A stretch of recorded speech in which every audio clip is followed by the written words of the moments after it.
الحمد لله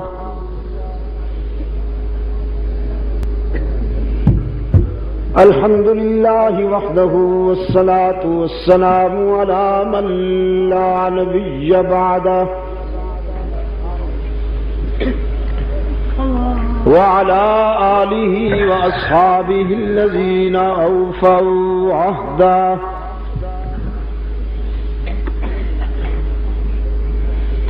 الذين هم مفاتيح الرحمة ومصابيح الغرر أعوذ بالله من الشيطان الرجيم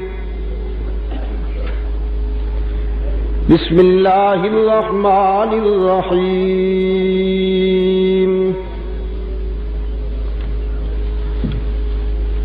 إن الله اشترى من المؤمنين أنفسهم وأموالهم بأن لهم الجنة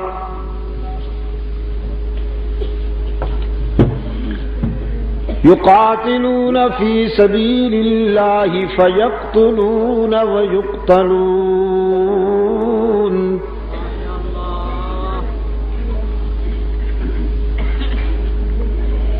وعدا عليه حقا في التوراة والإنجيل والقرآن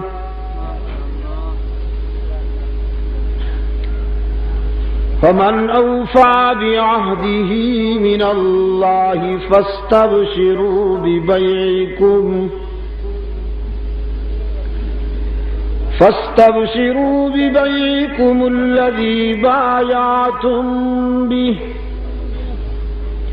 وذلك هو الفوز العظيم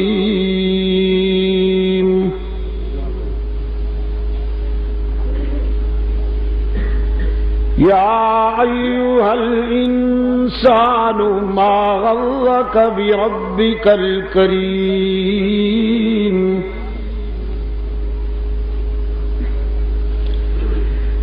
الذي خلقك فسواك فعدلك في أي صورة ما شاء ركبك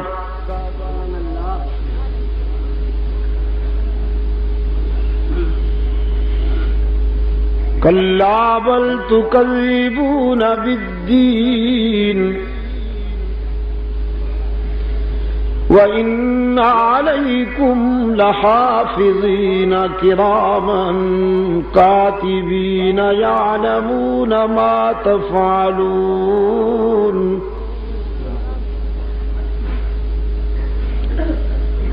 إن الأبرار لفي نعيم وإن الفجار لفي جحيم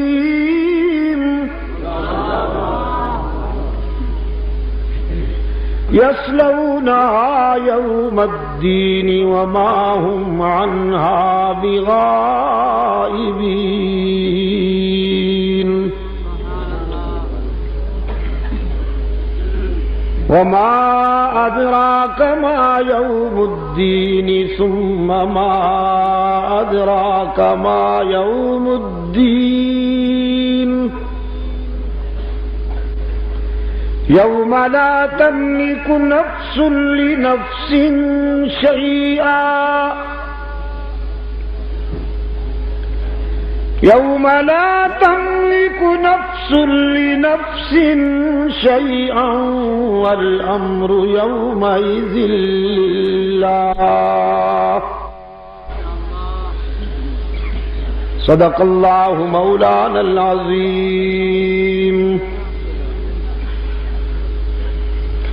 وصدق رسوله النبي الأمي الكريم ونحن على ذلك لمن الشاهدين والشاكرين والحمد لله رب العالمين صدر اجلاس ارباب علم و دانش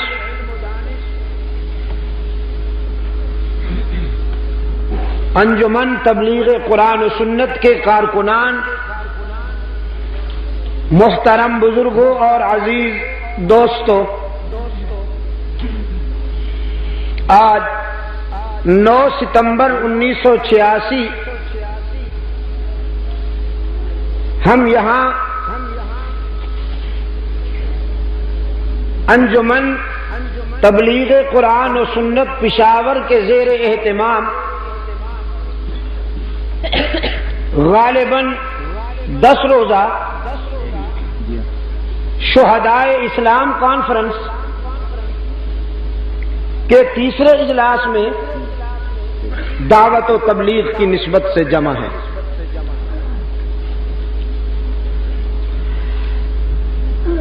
میں ظہر کے بعد پارا چنار میں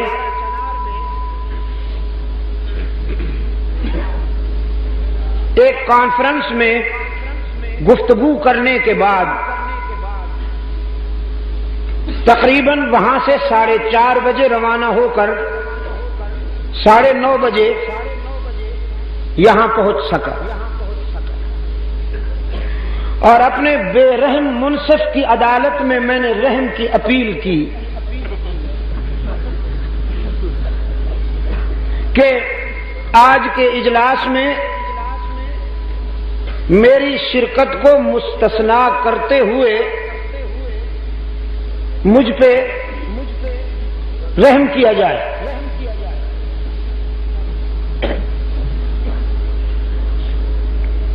انہوں نے کمال بے دردی کے ساتھ میری اپیل کو مسترد کر دیا، جس کے نتیجے میں مجھے یہاں حاضر ہونا پڑا، اور مجھے افسوس ہے کہ میرے پیش رو علماء کرام کو بھی میری وجہ سے بات مختصر کرنی پڑی۔ آج تمہید انشاءاللہ، کل تفصیل۔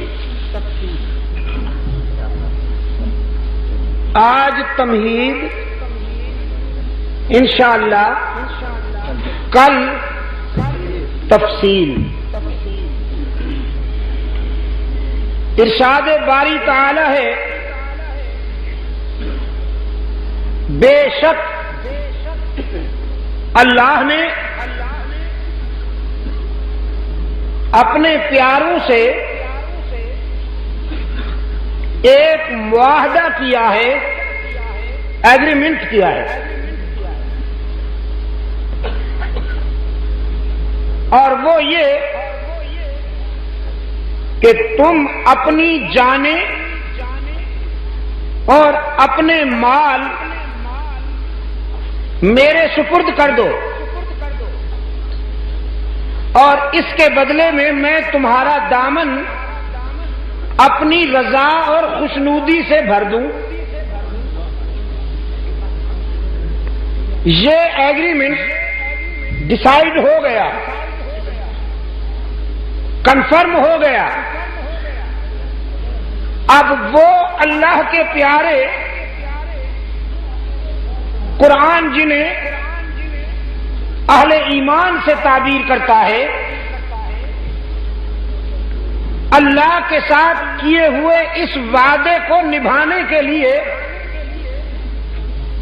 جانیں ہتھیلیوں پر لیے ہوئے راہ حق میں مصروف جہاد ہیں۔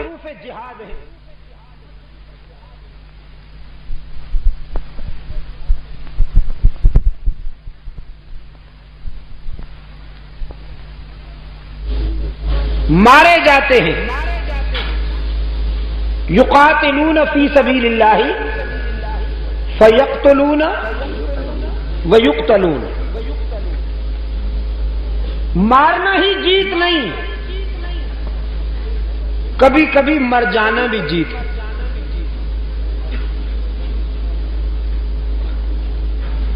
دنیا شاید یہ سمجھتی ہے کہ مد مقابل کو مار دینا ہی فتح ہے، لیکن عشاق کا ذوق اور کائنات کی سچائی گواہ ہے کہ کبھی کبھی مد مقابل کے ہاتھوں مر جانا بھی بڑی عظیم شان فتح اور جیت کہلاتی ہے۔ قرآن کہتا ہے ان کے ساتھ اللہ نے جو وعدہ کیا وہ بالکل سچا ہے۔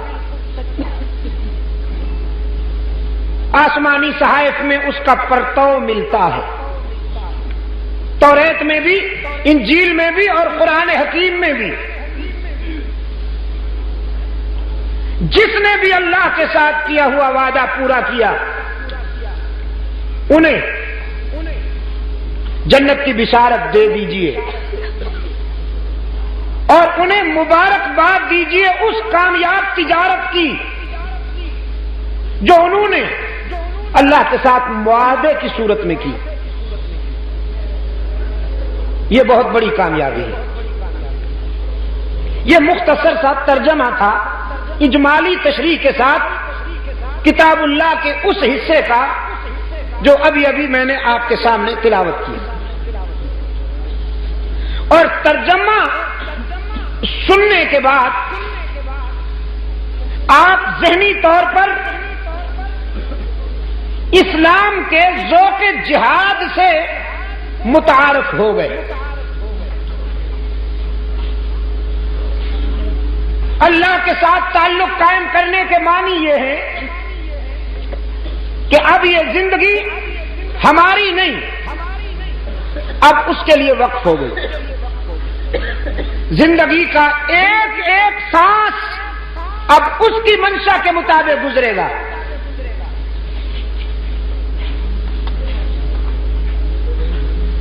اسلام کے دور اساسی میں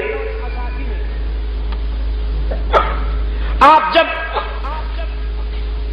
مطالعاتی تجزیہ فرمائیں گے تو آپ کو رحمت عالم صلی اللہ علیہ وسلم کے مکتب کا ہر فیض یافتہ اسی ذوق کا حامل نظر آئے گا۔ یہ جو مہینہ گزرا ہے یہ کون سا تھا؟ ذو الحجہ۔ اس مہینے کی 18 تاریخ کس کا یوم شہادت تھی؟ حضرت عثمان ذو النورین رضی اللہ تعالی عنہ کی۔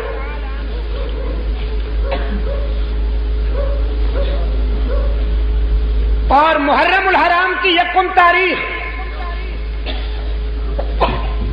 کس کی شہادت کی یاد دلاتی ہے؟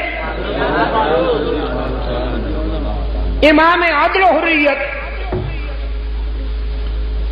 حضرت عمر فاروق رضی اللہ تعالی عنہ۔ ذو الحجہ اسلامی سال کا آخری مہینہ ہے اور محرم الحرام اسلامی سال کا پہلا مہینہ ہے۔ اس کے آخری مہینے نے بھی ایک عظیم قربانی کی یاد دلائی، اس کے پہلے مہینے نے بھی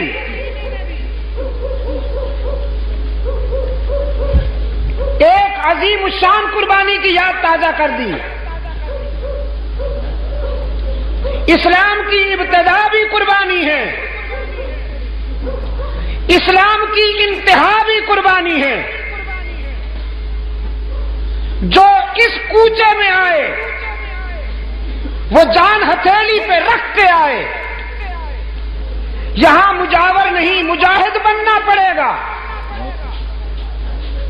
یہاں حلوائی نہیں شیدائی بننا پڑے گا۔ جس کو ہو جان و دل عزیز ان کی گلی میں جائے کیوں۔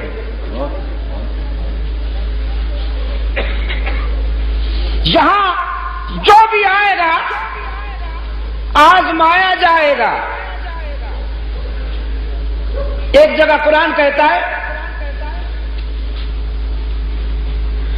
فرمایا الف لام میم احسب الناس ان يتركوا ان يقولوا آمنا ان یقولوا آمنا وهم لا یفتنون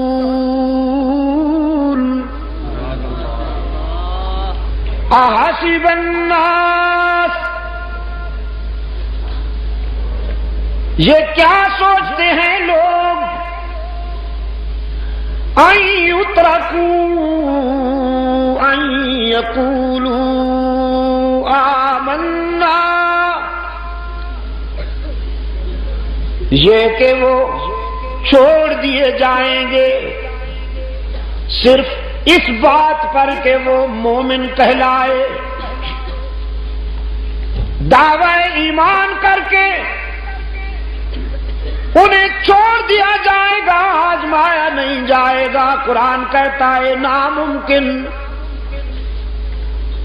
جو بھی اللہ سے تعلق قائم کرے گا اسے آزمایا جائے گا۔ رحمت عالم صلی اللہ علیہ وسلم نے فرمایا ہم گروہ انبیاء اپنے اپنے مقام اور مرتبہ کے لحاظ سے آزمائے جاتے ہیں، جس کا مرتبہ جتنا بلند ہوگا آزمائش اتنی کڑی ہوگی۔ اور اپنے بارے میں فرماتے ہیں اگر مجھے مقام محبوبیت ملا ہے تو آزمائشیں بھی اتنی کڑی ہوئی، مجھے جن دکھوں سے گزرنا پڑا، مجھے جن آزمائشوں سے گزرنا پڑا، مجھے جن آلام سے گزرنا پڑا، رحمت عالم صلی اللہ علیہ وسلم فرماتے ہیں اگر میرے دکھ، اگر میری اذیتیں، اگر میرے آلام کا کچھ حصہ پوری کائنات انسانی پر تقسیم کیا جائے تو آبادیاں خالی ہو جائیں، لوگ چیختے ہوئے ویرانوں کی طرف نکل جائیں، تڑپ تڑپ کے جان دے دیں، میں نے راہ حق میں جو دکھ اٹھائے، جو اذیتیں برداشت کی، ان اذیتوں اور ان دکھوں کا عشر اشیر بھی پوری کائنات برداشت نہیں کر سکے گی۔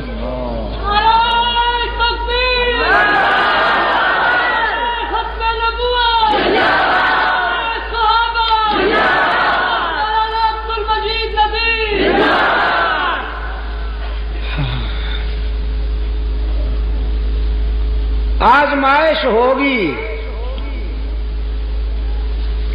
لاہوری گیٹ والوں، یہ لاہوری گیٹ ہے یا لوہاری گیٹ ہے؟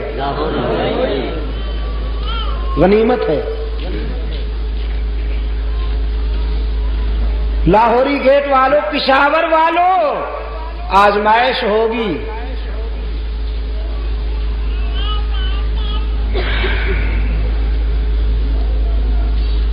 آزمائش ضروری ہے، کمپلسری ہے،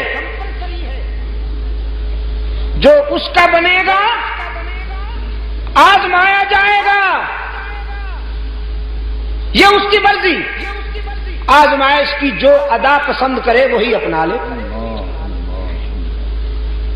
چاہے تو آنسو میں آزمائے، چاہے تو مسکراہٹوں میں آزمائے۔ مسکراہٹیں بھی آزمائش ہوتی ہیں۔ آپ نے سمجھا کہ آنسو آزمائش ہے، آپ نے سمجھا دکھ آزمائش ہے، میں کہتا ہوں مسکراہٹیں بھی آزمائش ہیں۔ ارباب علم و دانش، میرے عزیز نوجوان، بڑھاپا تو آزمائش ہے ہی، جوانی بھی آزمائش ہے، اسرت تو آزمائش ہے ہی، جسرت بھی آزمائش ہے، غربت تو آزمائش ہے ہی، تونگری اور ثروت بھی آزمائش ہے۔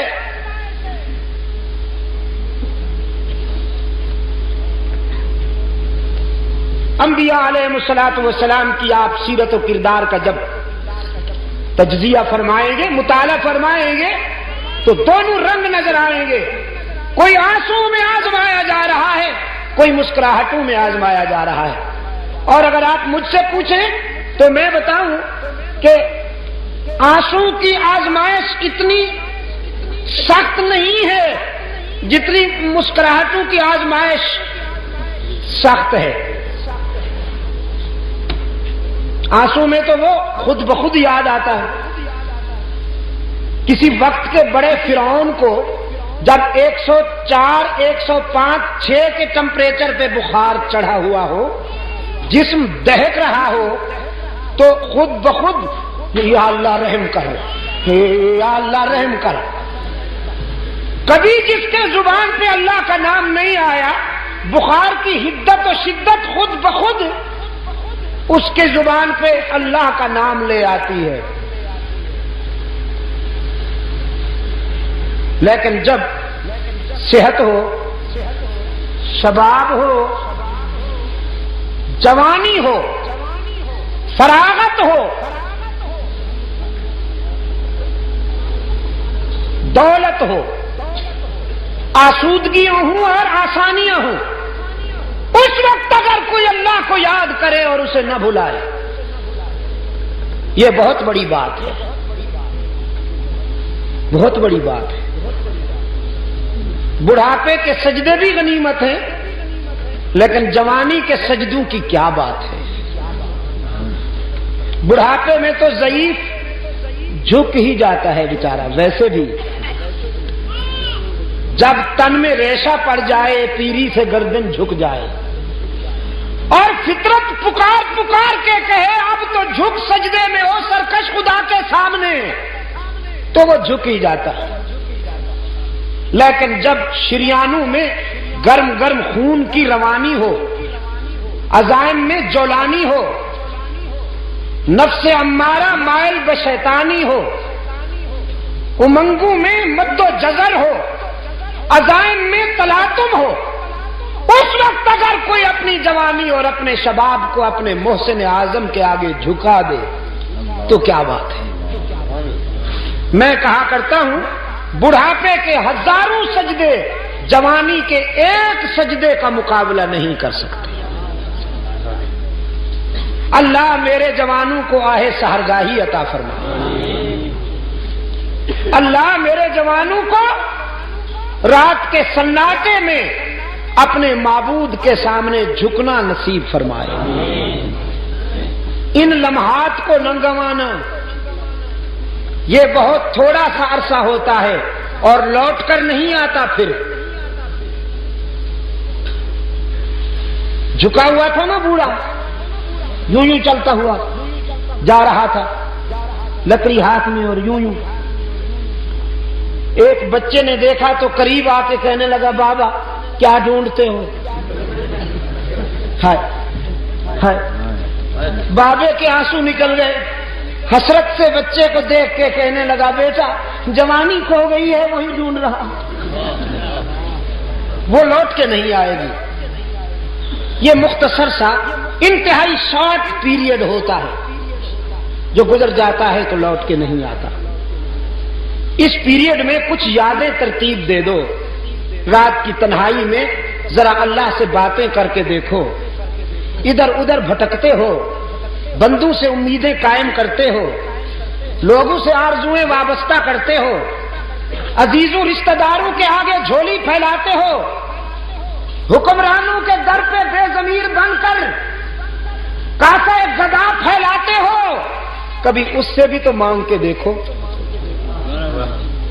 جو اپنے در پہ آنے والے کو تانا دیے بغیر اس کا دامن بھر دیتا ہے۔ مسکراہٹوں میں بھی آزماتا ہے، آنسو میں بھی آزماتا ہے۔ خلیل اللہ کو آزمایا مسلسل آنسو، اور حضرت سلیمان علیہ السلام کو آزمایا مسلسل مسکراہٹیں، مسلسل مسکراہٹیں۔ بعض لوگوں کا خیال یہ ہے ولی اللہ بننے کے لیے کنگال ہونا ضروری ہے، جس کے کپڑے اچھے ہوں لوگ اس کو ولی ماننے کے لیے تیار نہیں۔ دیکھو جی اللہ والا بنتا ہے. لباس تو دیکھو، قیمتی عطر لگا رکھا ہے.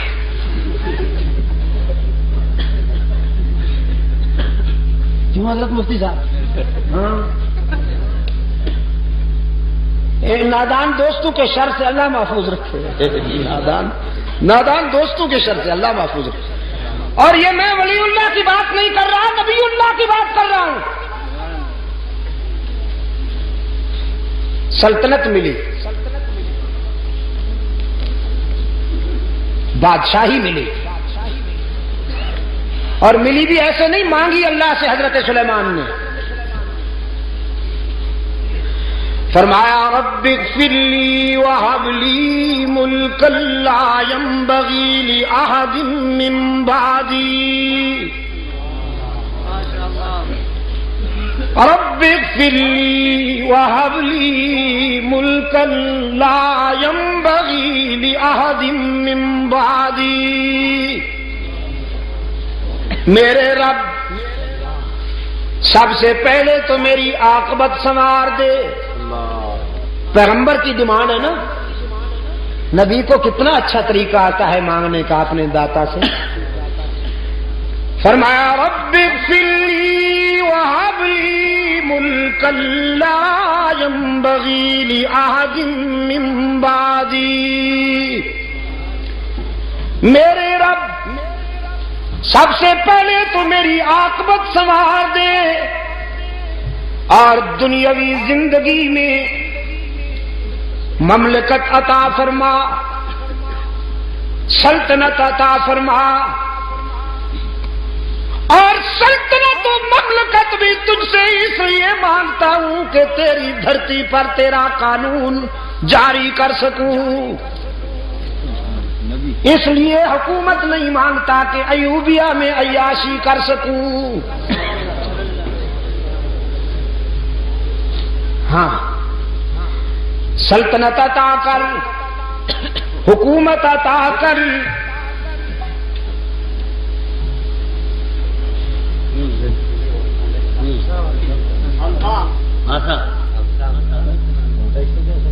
عصا کسی کے پاس نہیں ہے، اور عصا یہ عصا ہے، عصا کی توہین کرتے ہو. اسے مارنے سے تو ٹٹو بھی نہیں چلے گا. آسان ہو تو کلیمی ہے کار بے بنیاد. چلو آسان ہو تو ندیمی ہے کار بے بنیاد. مل گیا. الہ العالمین عطا کر، عطا کر مجھے، تاکہ میں بیماروں کو سیدھا کر سکوں. مدنی جی کتنی اچھی ہیں تیری قراردادیں. سبحان اللہ. کوثر و تسنیم میں دھلی ہوئی زبان ہے. کتنی خوبصورت ہے تیری قراردادیں، مانی نہیں جائیں گی. پچھلے سال بھی آپ نے قراردادیں پاس کی ہوں گی، اس سے پہلے سال بھی قراردادیں آپ نے پاس کی ہوں گی، آئندہ بھی آپ کی ریزولیشنز پاس ہوتی رہیں گی. بڑی خوبصورت، بڑے حسین عنوان، لیکن مانی نہیں جائیں گی جب تک یہ نہیں ہوگا. بغیر کسی تکلف کے عرض کرتا ہوں، پولیس والے اگر تسبیح لے کر رات کو نکلیں اور گلیوں میں اللہ ہو کا ذکر کرتے پھریں، چور ان سے ڈریں گے؟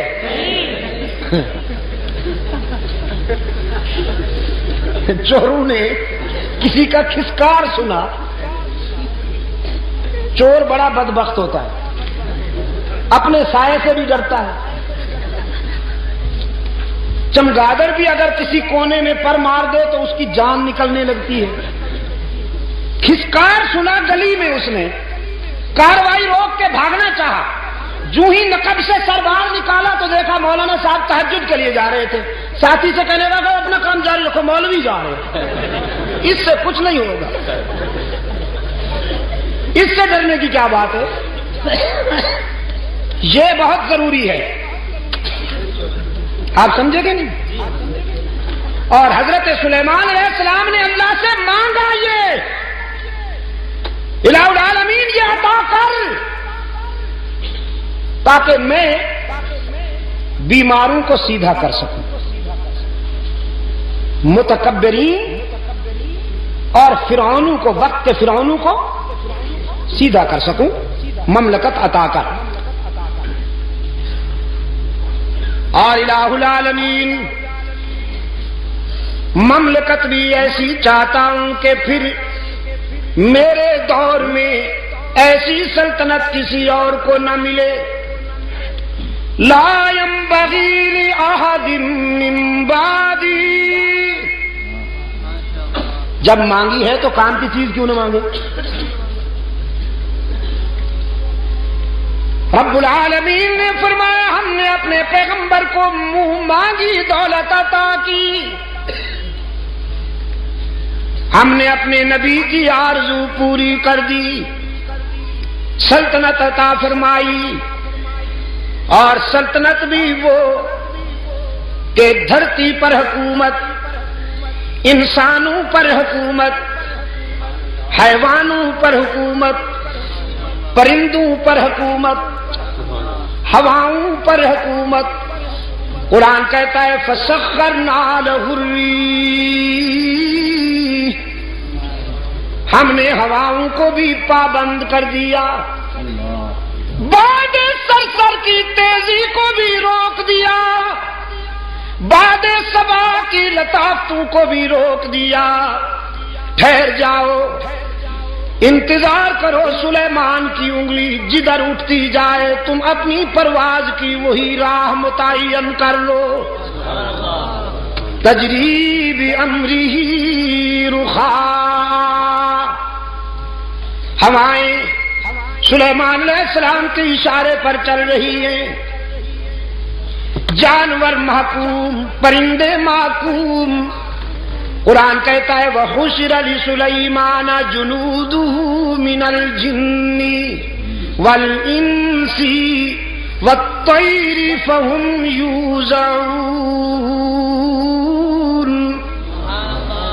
لشکر سلیمانی تیار ہوا، اس لشکر میں انسان بھی شامل ہیں، حیوان بھی شامل ہیں، پرندے بھی شامل ہیں۔ احقاق حق اور ابطال باطل کے پروگرام پر سلیمانی لشکر رواں دواں ہے۔ قرآن کہتا ہے حَتَّىٰ إِذَا أَتَوْا عَلَىٰ وَادِ النَّمْلِ قَالَتْ نَمْلَةٌ يَا أَيُّهَا النَّمْلُ ادْخُلُوا مَسَاكِنَكُمْ لَا يَحْطِمَنَّكُمْ سُلَيْمَانُ وَجُنُودُهُ وَهُمْ لَا يَشْعُرُونَ۔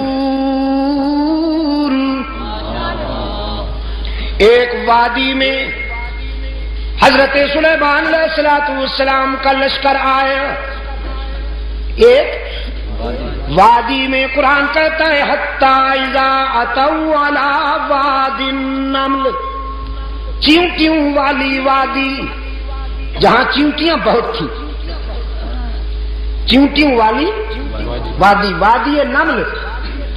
قالت نملة يا أيها النمل ادخلوا مساكنكم،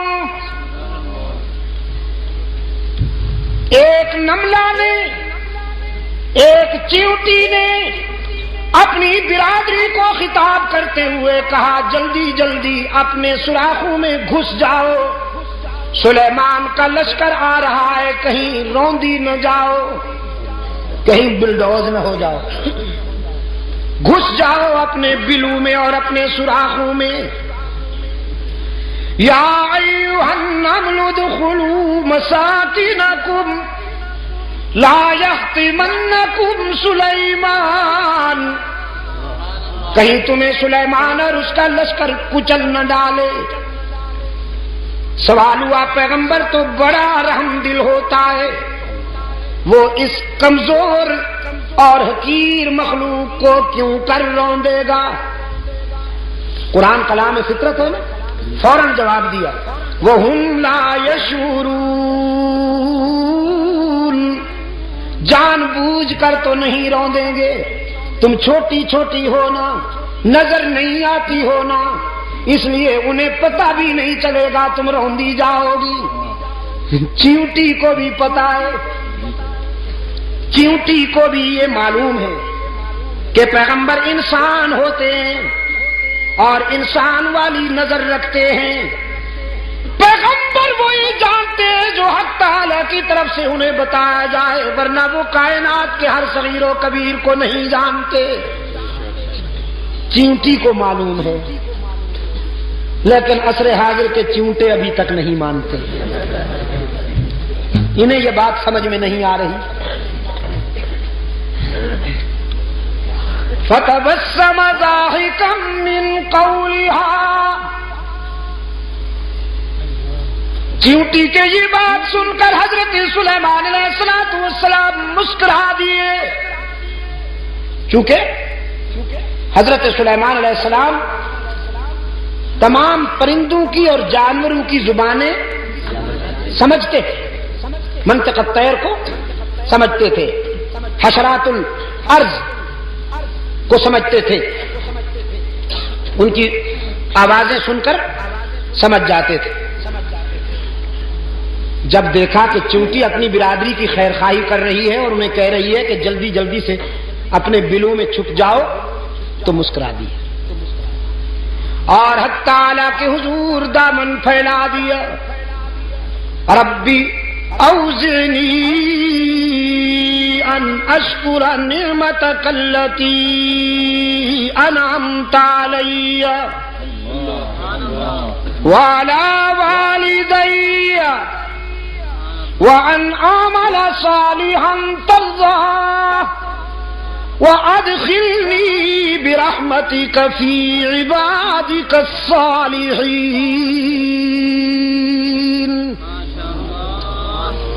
الہ العالمین، تو نے کتنا کرم کیا ہے مجھ پر کہ اگر چیونٹیاں بولتی ہیں تو میں سمجھ لیتا ہوں، پرندے چہکتے ہیں تو میں سمجھ لیتا ہوں، لیکن میرے معبود تو نے اپنے فضل و کرم میں تو کوئی کمی نہ کی، اب مجھے بھی توفیق عطا کر کے میں تیری نعمتوں کا شکر ادا کر سکوں۔ رب اوزعنی ان اشکر نعمتک التی انعمت علی وعلی والدی، تو نے مجھ پر اور میرے والدین پر جو کرم کیا ہے اور احسانات فرمائے ہیں، اے اللہ ان احسانات کے شکر کی بھی تو توفیق عطا فرما کہ ہم تیرا شکر ادا کر سکیں۔ عزیز دوستو، وہ خوش نصیب بندے کہ جنہیں اللہ کے حضور شکر کی توفیق میسر آ جائے، یہ بھی ان کا ذاتی کمال نہیں ہے، اسی کا احسان ہوتا ہے۔ وہ اپنے بندوں میں سے جنہیں پسند کرتا ہے اپنے در پہ بلا لیتا ہے، انہیں رقت قلبی عطا کرتا ہے، انہیں رونے کا سلیقہ عطا کرتا ہے، انہیں مانگنے کا سلیقہ عطا کرتا ہے۔ یہ کوئی ذاتی کمال نہیں ہے انسان کا، یہ اسی کا کرم ہے۔ حضرت سلیمان علیہ السلام نے اپنے لشکر پر نظر ڈالی، ایک پرندہ غائب نظر آیا۔ قرآن کہتا ہے وَتَفَقَّدَ الطَّيْرَ فَقَالَ مَا لِيَ لَا أَرَى الْهُدْهُدَ أَمْ كَانَ مِنَ الْغَائِبِينَ۔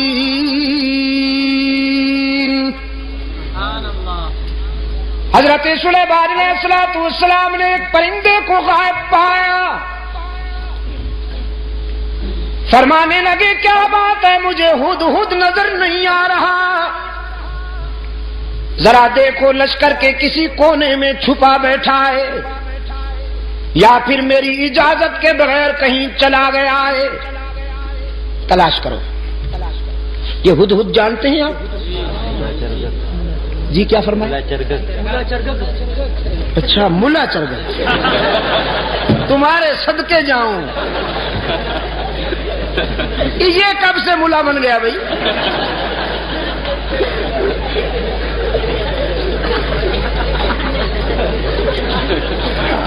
اور آپ کو یہ اتھارٹی کس نے دی ہے کہ جس پرندے کے بھی ذرا بال ادھر ادھر ہو جائیں آپ اس پہ ملا کا ٹائٹل فٹ کر دیں؟ یا رب. چلو پھر بھی گوارا ہے، اچھا پرندہ ہے، بڑا خوش نصیب پرندہ ہے، قرآن میں جس کا تذکرہ فخریہ انداز میں آیا ہے. ہاں، اس پر حسد کیا تھا کوے نے. حضرت سلیمان علیہ السلام نے جب اس ہدہد سے پوچھا کہ تمہارے اندر کون سی خوبی ہے، اللہ نے تمہیں کون سی خوبی عطا کی ہے،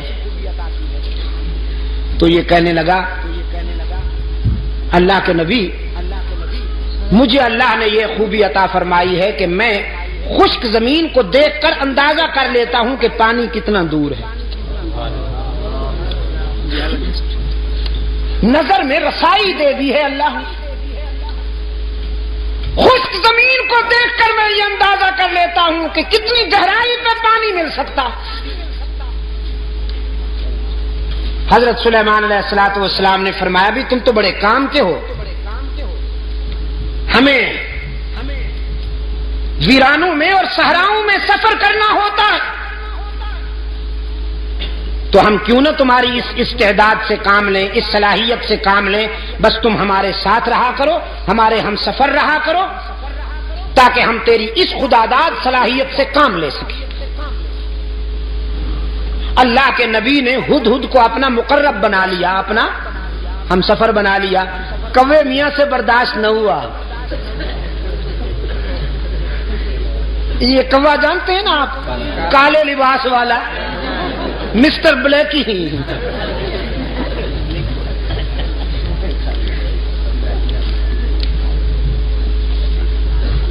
اس جنس سے ایسے فیصلے برداشت نہیں ہوا کرتے. اللہ کے رسول صلی اللہ علیہ وسلم نے صدیق اکبر کو اپنے پہلو میں سلا لیا، کبو کو برداشت ہوا نہیں ہوا. بڑی سخت تکلیف ہے بیچاروں کو. استغاثہ دائر کر دیا کوے نے ہدہد کے خلاف، اسکینڈل بنا لیا بدبخت نے. کہنے لگا واہ جی واہ، یہ کہتا ہے کہ میں خشک زمین دیکھ کر اندازہ کر لیتا ہوں کہ پانی کتنا دور ہوگا. بالکل غلط ہے. میں نے کئی مرتبہ دیکھا ہے کہ یہ جال میں پھنسا ہوا پھڑک رہا ہوتا ہے. اگر اس کی نظر میں اتنی رسائی ہے کہ یہ خشک زمین دیکھ کر پانی کی گہرائی معلوم کر لیتا ہے تو جال کو کیوں نہیں دیکھ لیتا، اس میں پھنس کیوں جاتا ہے. عیار تو بڑے ہوتے ہیں نا، یہ لفاظ اور لسان تو بڑے ہوتے ہیں. اس انداز خطابت میں استغاثہ دائر کیا کہ سننے والے بھی متاثر ہوئے، کہنے لگے جی بالکل ٹھیک ہے، یہ تو بات واقعی تفصیل طلب ہے، وضاحت طلب ہے کہ اگر ہدہد پانی کی گہرائی کو دیکھ لیتا ہے تو زمین کے اوپر جو جال تنا ہوا ہوتا ہے اس کو کیوں نہیں دیکھ لیتا.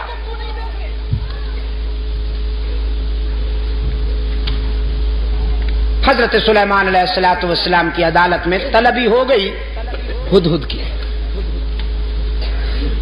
کوا بھی برادری سمیت آ پہنچا.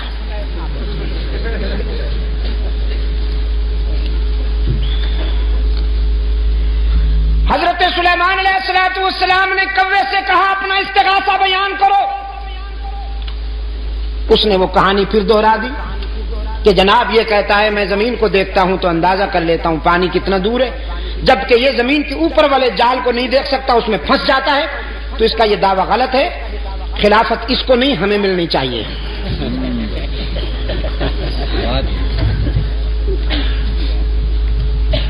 مولانا رومی رحمت اللہ علیہ نے اس سوال و جواب کو منظوم کر دیا ہے اپنی مثنوی میں. مجھے افسوس ہے کہ وہ پوری تو مجھے نہیں آتی، ایک دو شعر حافظے میں رہ گئے ہیں، وہ عرض کر دیتا ہوں.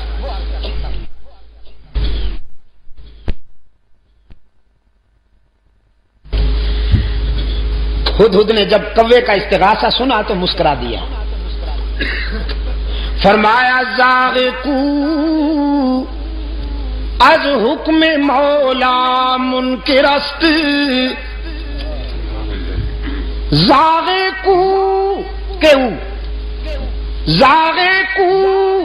از حکم مولا منکر است، 100,000 عقل دارد کافر است.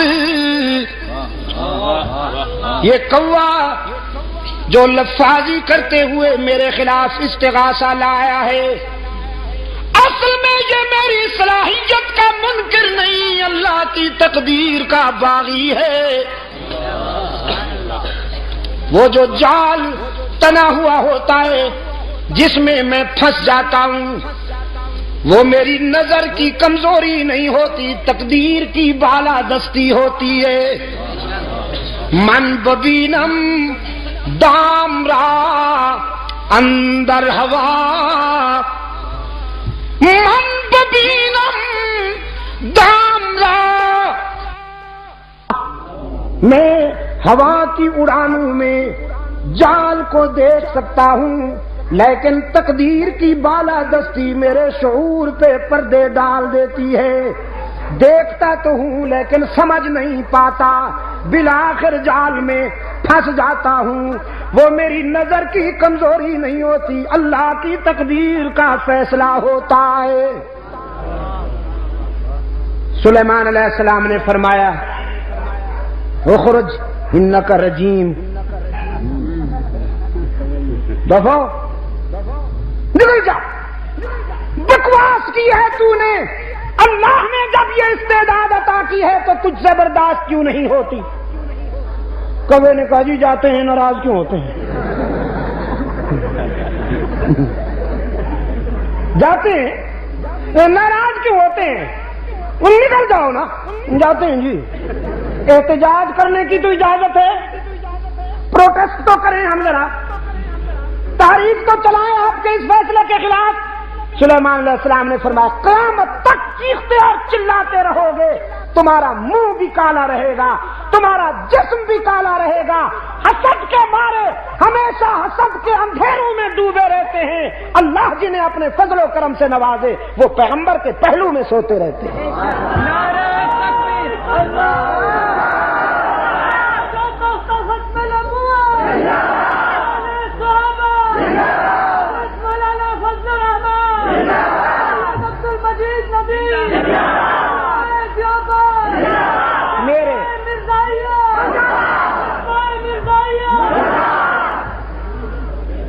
اچھا، کچھ دوستوں کو نعرے کے ذریعے تقریر کا شوق ہوتا ہے، یہ بڑے ہوشیار ہوتے ہیں. یہاں تو انہیں ارشاد الحق وقت دیتا نہیں مائک پر، پھر نعرے کے ذریعے وہ بہرحال چھوٹی موٹی تقریر تھوڑے تھوڑے ٹکڑوں میں فرما ہی دیتے ہیں. تو میرے عزیز دوستو، ہدہد کے متعلق میں عرض کر رہا تھا. دیکھیے 12:30 پھر ہو رہے ہیں، تاریخ بدل گئی ہے. میں نے کہا حضرت وہ اسلاف کی روایات تو یہ رہی ہیں کہ عشاء کے بعد بیان شروع ہوا، صبح تک جاری رہا. لوگ کہتے ہیں شاہ جی رحمت اللہ علیہ عشاء کے بعد بیان شروع کرتے تھے، صبح تک جاری رہتا. تو میں نے کہا کچھ روایات ہماری بھی یاد رکھی جائیں گی. ہاں، لوگ کہیں گے جی ایک مولانا عبد المجید ندیم شاہ صاحب ہوتے تھے، ہم خود ان جلسوں میں شریک ہوتے تھے. 9 تاریخ کو تقریر شروع کرتے تھے، 10 تاریخ تک جاری رہتی تھی. تاریخ بھی بدل گئی. تو میں یہ عرض کر رہا تھا آپ کی خدمت میں کہ جناب ہدہد غائب پایا گیا، لشکر میں نظر نہیں آ رہا تھا. سلیمان علیہ السلام نے فرمایا ذرا دیکھو تو لشکر کے کسی کونے میں چھپا بیٹھا ہے یا میری اجازت کے بغیر کہیں چلا گیا ہے.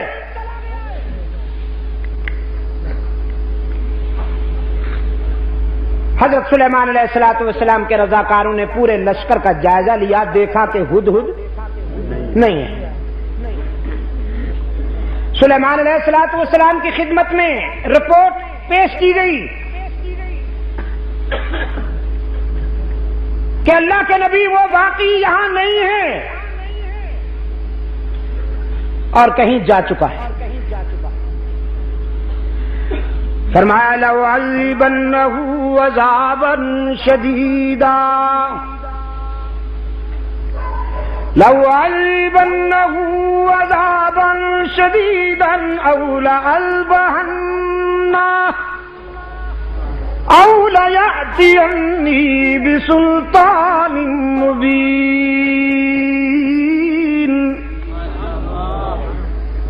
چونکہ اجازت کے بغیر کہیں چلا گیا، اس فرار کی اسے سخت سزا دوں گا. ہو سکتا ہے کہ سزائے موت بھی دے دوں.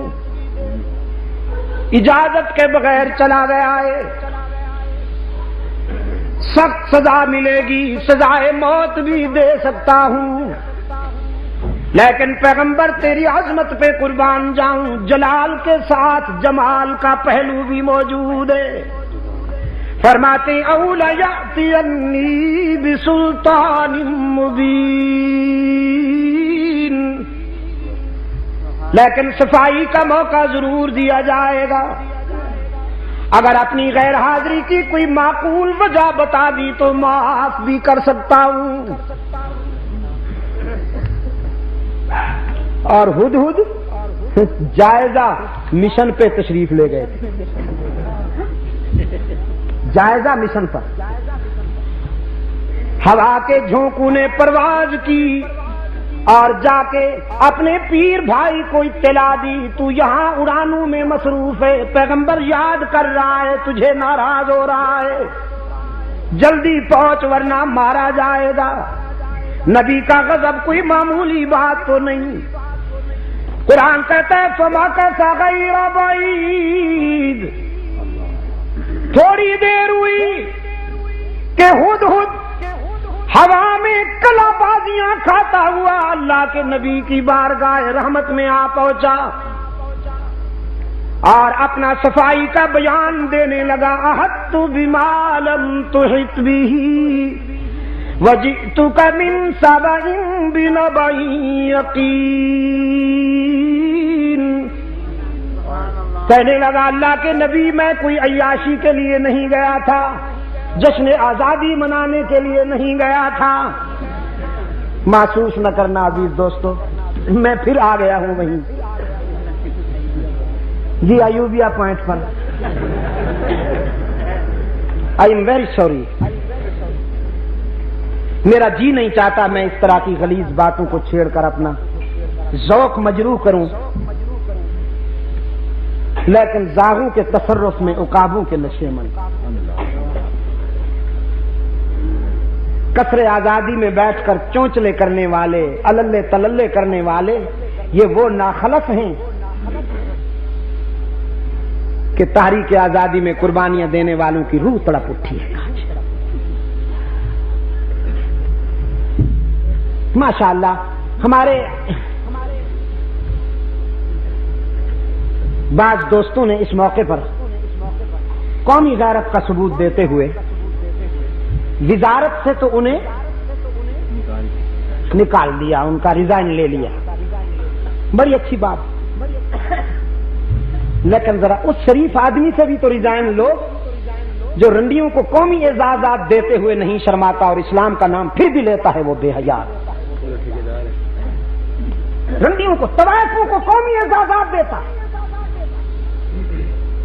وہ قومی اعزازات کہ جس پر شرفاء کا حق ہے، وہ قومی اعزازات کہ جس پر قرآن اور سنت کے شہدائیوں کا حق ہے، وہ قومی اعزازات کہ جس پر قومی اور ملی سفر میں قربانیاں دینے والوں کا حق ہے. میں آپ سے پوچھتا ہوں، یہ فلم سٹار جو ہیں، فلمی اداکار جو ہیں یا اداکارائیں جو ہیں، یہ قوم کے محسن ہیں یا قوم کے قاتل ہیں؟ یہ غلیظ اور بدبودار کیڑے معاشرے کے گٹر میں بلکتے ہوئے بدبودار کیڑے جو اپنا پیٹ بھرنے کے لیے کبھی اپنی آواز بیچتی ہیں، کبھی اپنے اپنا جسم بیچتے ہیں، جن کی راتیں اس قدر غلیظ ماحول میں گزرتی ہیں کہ کوئی شریف انسان اسے بیان نہیں کر سکتا. اس قسم کے کرداروں کو قومی اعزاز دینے والے انہی کے خاندان میں سے ہو سکتے ہیں، شرفاء میں سے نہیں ہو سکتے.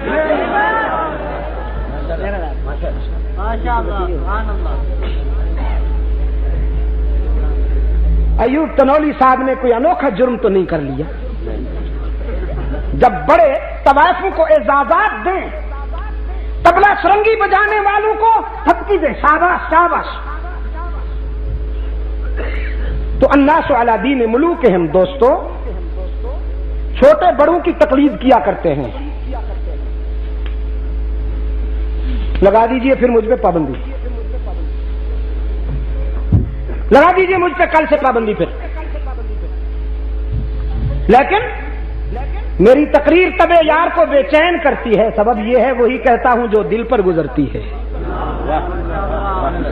جو دل پر گزرتی ہے وہ کہوں گا. میں ان ڈبل سائز ملاؤں میں سے نہیں جن کی نظر تمہارے ہاتھوں میں مچلتے ہوئے ڈرافٹ پہ رہتی ہے. الحمدللہ میں ان کرداروں کا نام لیوا ہوں کہ جو حکمرانوں کی چشم غضبناک کو دیکھ کر اللہ کی رضا اور خوشنودی تلاش کیا کرتے ہیں. نعرہ تکبیر،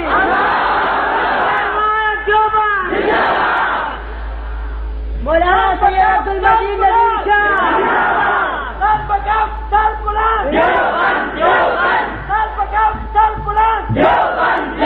میں آپ سے پوچھتا ہوں کہ فلمی اداکاروں کو تمغے دینا یہ اسلام کی خدمت ہے یا اسلام سے غداری ہے؟ پوچھتا ہوں آپ سے. اور وہ بکے ہوئے ملا، وہ بے حیا ملا جو اس کردار کو بھی اسلام قرار دیتے ہیں، وہ مولوی اسلام کے وفادار ہیں یا غدار ہیں؟ ان بے حیاؤں کے پیچھے نمازیں بھی نہیں ہوتی، ان دین فروشوں کے پیچھے نمازیں بھی نہیں ہوتی، اور اتنی سزا ان کو نہیں ملے گی جتنی سزا ان ڈبل ڈیکر ملاؤں کو ملے گی جو سنبھالے نہیں جاتے، کرسی میں نہیں سما سکتے بدبخت، جن کے لیے آفیشل چیئر بنانی پڑتی ہے. میرے عزیز دوست، آزادی نصیب ہوئی ہے تمہیں، لیکن کبھی غور کیا کن کی قربانیوں کی بدولت؟ مالٹا کے عقوبت خانوں میں سال ہا سال گزارنے والے شیخ الہند محمود حسن کی قربانیوں کی بدولت، بالا کوٹ کی سرزمین پر خون جگر کا نذرانہ پیش کرنے والے اسماعیل شہید کے ایثار کی بدولت. ہائے جلتا ہے جن کا خون چراغوں میں رات بھر، جلتا ہے جن کا خون چراغوں میں رات بھر، ان غمزدوں سے پوچھ کبھی قیمت سحر. ہد کہتا ہے اللہ کے نبی عیاشی کے لیے نہیں گیا تھا، جائزہ مشن پر گیا تھا، اور میں اس مقام پر سے ہو کے آیا ہوں جہاں آپ بھی نہیں گئے. وہاں سے میں ایک یقینی خبر لایا ہوں قوم سبا سے متعلق. میں نے ایک قوم دیکھی ہے، میں نے ایک قوم دیکھی ہے جو سورج کی پوجا کرتی ہے، سورج کو طلوع اور غروب ہوتے وقت سجدہ کرتی ہے. ایک عورت ان پر حکمرانی کر رہی ہے. سنیے، ساتھ کہہ دینا چاہتا ہوں، جب تک انشاءاللہ جب تک ولی اللہ قافلے کے سپاہی زندہ ہیں، ایک قوم دے کر آیا ہوں